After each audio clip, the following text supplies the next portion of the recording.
22শে জানুয়ারি মহাযজ্ঞে নম ভিভিআইপি নিরাপত্তায় সরজু তটে পঞ্চস্তরীয় সুরক্ষা বলয়ের ব্যবস্থা করা হয়েছে।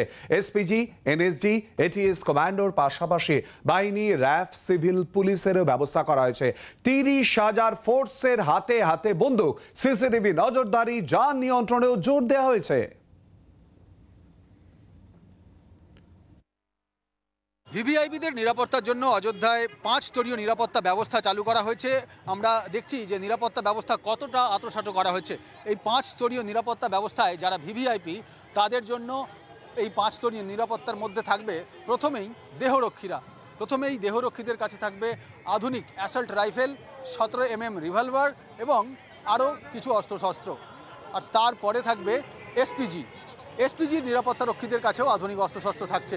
এই নিরাপত্তা রক্ষীদের পরে থাকছে এনএসজি কমান্ডোরা। এনএসজি কমান্ডোদের ব্ল্যাক ক্যাট যারা থাকেন তারা থাকবেন। আর তারপরে গিয়ে থাকবেন আধা সেনার জওয়ানরা, এবং আধা সেনার জওয়ানদের পরে গিয়ে রাজ্য পুলিশ যারা সশস্ত্র অবস্থায় থাকবেন। নিরাপত্তা ব্যবস্থা এমনটাই আঁটোসাঁটো করা হয়েছে। এছাড়াও অযোধ্যা শহরের অন্যান্য নিরাপত্তার ক্ষেত্রেও আমি একটু দেখিয়ে দেব ছবিটা।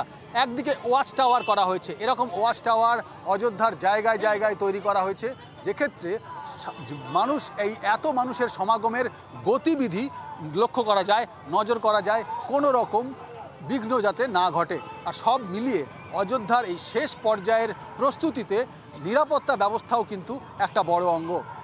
অযোধ্যা থেকে জি24 ঘন্টার জন্য ক্যামেরা শুভাশিসের সঙ্গে রাজীব চক্রবর্তী।